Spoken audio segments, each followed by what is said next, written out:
खुलुमबाय नोंथांमोनखौ आं इउटिउब चेनेलाव बयखौबो बरायनाय थाबाय आसा खालामो नोंथांमोना मोजाङै दं होननानै आंबो मोजाङै दं लोगोफोर बेनिफ्राय आङो भिडिअ लाबोयाथ' गोबावानो जाबाय 1 मान्थसआ बारबाय आरो माने जोंना एग्जाम जागासिनो दं नालाय लोगोफोर नायनो थांनो होबाय जोंना एग्जाम जागासिनो दं नालाय लोगोफोर बेनिखायनो आङो भिडिअखौ लाबोनो हायाखैमोन आरो आङो लास्ट भिडिअआवबो खिन्थाखादोंमोन आंना एग्जाम जासिगोन आङो एसे स्टाडियाव गोसो होग्रोनोसै होननानै बिदिनो स्टाडिखौ एसे गोसो होग्रोनाय जादोंमोन आरो टाइम होनो हाथ'वाखैमोन आङो स' दिनैहाय लास्ट एग्जाम हिसाबै आङो भिडिअखौ मेम'रिस थाथोंसै होननानै लाबोनाय जादों आरो लोगोफोर बेखौनो आं नोंथांमोनजों शेयार खालामनो लुबैनानै बे भिडिअखौ बानायनाय जाबाय आरो जों दायो कलेजाव थांनानै लोगोफोरजों मा खालामनाय जायो जेनेबा दिनैथ' इमोसनेल जाखागोनानो बयबो गावबागाव केरियाराव फकास खालामसिगोन माने गावबागाव चुज खालामनानै गावबागाव लामाजों थांसिगोन आरोना बेखायनो इमोसनेलथ' जाखागोनानो बेखायनो आङो लास्ट मेम'रि हिसाबै बे भिडिअखौ लाबोनाय जाबाय आरो लोगोफोर नोंथांमोना जुदि मोजां मोनोबा अननानै जेबजासे नायलांबाय थाबानो जाबाय आरो आङो ओमफ्राय दासो स्टाडि खालामखांदों मोखांखौ सुवाखै आरो आङो दा मोखां सुनानै दुगैनानै कलेज थांसै कलेज टाइमाबो जाखाबायानो ओमफ्राय कारेन्ट गैयासो खोमसिमोन नामाखोथाय कारेन्टआनो थांबाय दा मा खालामलांनो नोंथांमोन भिडिअनि गेजेरजों नुलांखागोन आरोना इमोसनेलथ' जाखासिगोन बिरादनो माने मैयानिफ्राय दाखालिनिफ्राय गोसोखांगासिनो आयौ लास्ट एग्जाम जासिगोन बयबो गावबागाव जाजोबसिगोन बिदि माने बुंनो हाला आरो दा नोंथांमोना नुलांबाय थासिगोन दा आं दुगैहैनोसै भिडिअखौ होनबा नायलांबाय थादो फाइनालि लोगोफोरनो आं दा रेडि जाखांबाय दुगैखांबाय ओमफ्राय एसे देलायबाय आरोना कलेज थांसै नालाय बेनि थाखायनो दा थांग्रोमोना एग्जाम जाखासिगोन आरो एग्जामा जोंना 9टानिफ्राय जायो दा थांसै दसे बिदिनो स्टाडि खालामनोसै कलेजावबो बेनिफ्राय एग्जाम लिरसै आरो एग्जाम लिरखांनायनि उनावसो आं नोंथांमोनखौ लोगो मोनगोन आङो दा कलेजाव लायगोन आरो लोगोफोरखौहाय दा खिन्थु आङो कलेजाव रायलायनो हागोन हाया मिन्थिया लोगोफोर बिराद नायोना भिडिअ खालामबा दा आं खालामसै आङो 8टा जाबाय टाइमाबो 8टायानो जाबाय माने आं थाग्रानिफ्राय एसे गोजान जायो नालाय कलेजआ बेखायनो एसे थाबैनो खालामनो सानबाय आरो आङो दा लोगोआबो कल खालामबाय दङ नेगासिनो 8टा जाबाय खालामसै आं आरो जोंहा ससे थाबायलांनांगौ मिन्थिखागौ नोंथांमोनाथ' थांनो नागिरा लामाया जोंना माने एसे हाबनांगौ आरो बेखायनो होमबाबो ओमफ्राय गोलोमदों अखा हाबाबो बिराद गोलोमो दाना बोथोरानो माने बोरैबासो जाबाय अखा हाबाबो माने स्राव गोलोमसावबाय थायो आरो आंनाथ' बिराद गोलोमखायो मोखाङा गोलोमलायबाय नै दसेनो फुदो होमबा थांबाय थानोसै लोगोफोर नै दायो आङो ओंखारबाय थांनोसै 8:15 जाबाय टाइमा एसे लेट जासिगोन आरो एसे लेट जासिगोन माने जों स्कुटिजोंसो थांगोन ना बेखायनो आङो लेटखौनो ओंखारखाबाय थांबाय थानोसै दा थांहोलां इमोसनेलबो जादों आरोना कि खुसिबो मिक्स फिलिं आरो जेनेबा एग्जामबो जोबसिगोन ग्रेजुवेसन जासिगोन बेनिफ्राय लोगोफोरखौबो लोगो मोनला सेडबो हेप्पिबो आरोना मोननैबो फिलिंसआ दङ दा कलेजाव थांबासो मिथिगोन लोगोफोर थांबाय थानोसै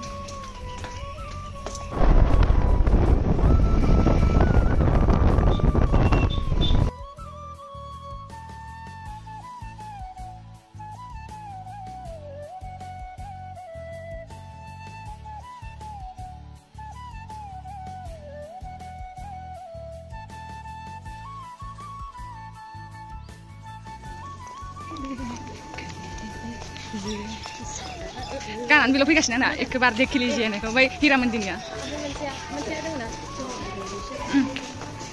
बेनिखौ बारा दिनै लास्ट नुसिगोन आरो बे माबाखौ यास चलो जोंना रुमा बैयावसो लोगोफोर हो खोनाया खुला थाबा एलाय खुला हनै थांदो रुंगादो जोबजागोनल' आरो आं माने नोंनाव सोंसै सोंसै आं नोंनाव नोङो जेनेबा लास्ट एग्जाम माबायदि मोनखो मा दिनै लास्ट एग्जाम लोगो मोनलायखाला जोंथ' जेनेबा लोगो मोनलायगोन खिन्थु बिदि पुलिसाव लोगो मोनलायनाय बायदि लोगो मोनलाना मिक्स फिलिंस ना दुखु मोनदों एग्जाम जोबसिगोनखाय मोजांबो मोनदों बे एग्जामा माबायदि हायो दिनै ना कनफिउजन बेबो मिक्स फिलिंस एभरिथिं मिक्स फिलिंस आं बाहेरायाव लानो बाबाय बाहेरायाव लाबाथाय खानाया गोजा जाजोबो ओमफ्राय बिराद दुखु जोंनि क्लासआ दाबो बन्द' बोरै नाहरदों जों हाजोआव फैगासिनो नामा ओमफ्राय बेयाव फैनानै दाबो फैजोबा जोंना लोगोफ्रा माखासे जों दा सफैबाय आरोना ओमफ्राय जों दसे बिजाब फरायसै लोगोफोर दसे उनाव लोगो मोनसिगोन आफ्टार एग्जामबो जानो हागौ लोगो मोननाया दा फरायजोबनोसै बेखौ मबाइलजोंसो जुम खालामनानै नाहरसै नै मेम'रि फैबाय ओमफ्राय मेम'रिया सिनायहरा बारा लोगोफोर ओंखायनो बेखौ गोजान थाखिबासो आं आयु हालासो आं लामा फरायबोबाय दा नैबेयावनो जोंना रुमा लोगोफोर नैबे बेयाव ओमफ्राय दाबो अपेन जायाखै आरोना नै मेम'रि फैबाय फरायनांगोन बेनो मा बांलादेश ना बेखौनो फरायखानांगौ बांलादेशखौलाय पाकिस्तान चाइना माबा माबि जोङो ओरैनो बिजाब नायनाय बांसिन फरायनानै रायलायबाय थागासिनो आरो दिनै लास्ट एग्जाम बाय लास्ट गोराबो एसे बिजि आरोना सानथाम दिनै माया गोरलै गासिबो गोरा आरो गोरा होननानै जों लिरनांगौ बेयाव मा दं दायो हिस्ट्रि दं जिअ'ग्राफि दं गासिबो बे इन्डिया पाकिस्तान मालाय पलिटिक्सआथ' नामावसो पलिटिक्स माने इन्डियान कनस्टिटिउसनखौ फरायनांगौ आरो इन्टारनेसनेल इलेक्सन एखानो मामोन इन्डियास फरेन पलिसि इन ग्लबेलाइजेसन वर्ल्ड होनबाथाय मिथिखायो माखौ होनो जिअ'ग्राफि फरायनाय बायदिसो मोनबायना लोगोफोरजों लानो भिडिअ खालामबाय भिडिअ लालायबाय दिनै ओमफ्राय दिनै रुमानो आलदायावसो गोलैदों लोगोफोरखौनो लोगो मोनला दाबो फैलाजोबाखै एग्जाम टाइमासो जालायलायसिगोन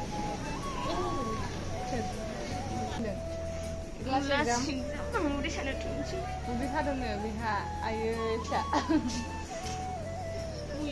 फरायनाया फुङावबो हायाखै जेबो नोगोद सायां थानाय बाननानै उफाय गैया मुलि जानानै खोनागारासै दासो फैलागासिनो टाइम जानाय फिन किल'र मोनसे दं ओमफ्राय आंना नोगोर सायना थानाय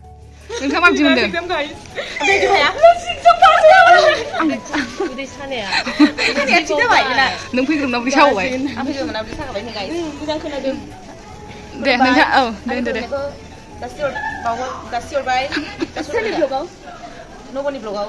नबानिनि ब्लगाव बयबो लाइक शेयार साबस्क्राइब खालामनानै नाथाय आंखौ लेंहरबाय आरो लोगोफ्रा माने फैबाय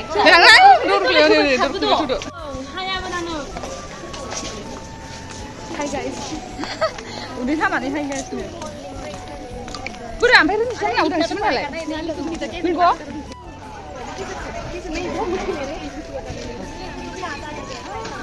मा आंखौबो नायलाय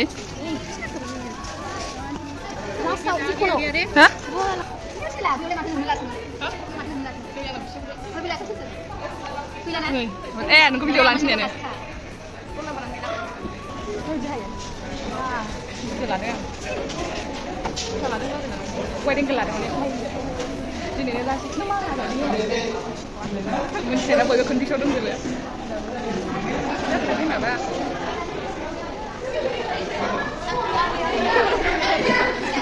नुवाखै लोगोफोर दायो एग्जाम जोबनानै जोङो फट' लानो थाखाय ओंखारबोजोब्बाय आरोना लोगोफोर ज'नो ओमफ्राय जों टिचारफोरखौ नेनोसै जेराव फट' लानो नागिरदों बेवहाय जोंना एग्जामा 3 आवार जायो नालाय 9टानिफ्राय 12टासो जायो ओमफ्राय जोबनानै जों दा फट' लानो ओंखारबोबाय आरोना दे आं एनार्जि देहासिगौ आं वेडिंखौ लादों दा हेल' ओइ नै जोङो फट' सेसन लानो फट'खौनो मोना माथो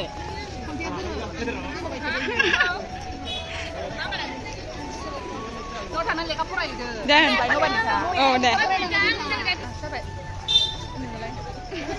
थांनो लुबैबायलै ओमफ्राय दाबो जाया थांफिनजोब्बाय ओइ एग्जाम जोबनायनि उनाव जेबो गैला नालाय ब्लगारखौनो जानोसैब्रा जानोसै आरो सासेलै होदो ना जागा जागा फट' लानो नागिरदों ना हाय गाइस जोंनि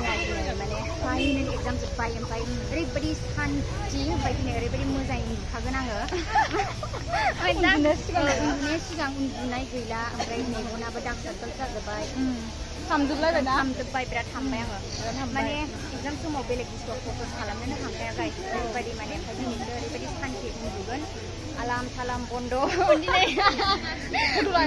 दा जोङो डिपार्टमेन्टनि लास्ट ग्रुप फट' लानो नागिरदों ओमफ्राय दा बेयावनो जादों आरो बोरो मानसिफोरालाय बेनिफ्राय लोगोफोर जों दा नेनो बेसेबा गोबाव नेबाय आरोना फट' लानो ज' लोगोफोरखौ ओमफ्राय बैसोर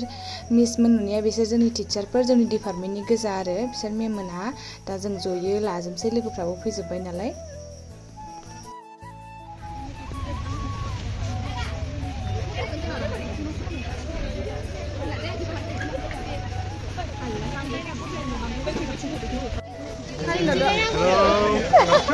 Ini gila na?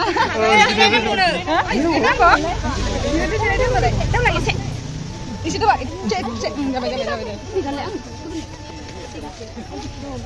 Kamu bilang stories itu dan hasil ya. Itu langsung.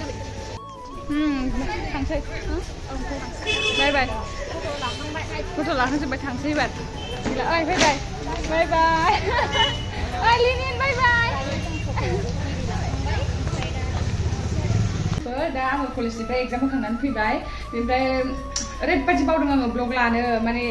हजोंनिफ्राय फैनानै आरो कलेजनिफ्राय फैनानै लामायाव लाबोनो बावदों आङो माने जोंना मामिमोन फैदों आरो आं मिन्थियामोन दिनै फैगोन होननानै ओमफ्राय बिसोरो फैनानै दंफैयो दाना डाइरेक्ट फैबाय ब्लगखौ लाफैनो बावबाय आं फोजोबनोबो बावदों डाइरेक्ट फैबाय ओमफ्राय ओंखाम ओंख्रि संनानै मामिमोननो जाहोबाय बेनिफ्रायसो बा टाउनाव थांखांबाय होनबाबो गोसोआव गैया ब्लग लानो ओमफ्राय दासो गोसोआव फैनानै आङो दासो भिडिअखौ खालामफिनबाय आरो लोगोफोर दा आङो सना दहाय बायना लाबोदों आरो माने आं बेखौ बाजारनिफ्राय गानखादों नै आं दा दुगैयाखैबो दहाय फुङाव आङो माने दहाय फुङाव दुगैलांखादों नालाय ओमफ्राय दुगैनानै आङो दहाय फुङाव गानलांनाय ड्रेसखौनो गानफिनबाय आरो एबारसो दुगैनोसै आं लोगोफोर माने खामानियाबो जोबस्रांजोब्बाय नालाय दासो मामिनाबो दासो थांदों टाइमाबो 4:30 बारबायसो आं ओरैबायदि मावदों आङो ब्लगखौ ओमफ्राय जिखियानो जाया मानो दिनै ब्लगखौ नोंथांमोना माबायदि मोनखो अननानै कमेन्टआव खिन्थाहरबानो जाबाय आरोना लोगोफोर जुदि गेजेराव माबाफोर मिस्टेक जादोंबा अननानै निमाहा होबानो जाबाय आरो नेक्स्ट ब्लगावहाय लोगो मोनसिगोन होनबा ना बाय बाय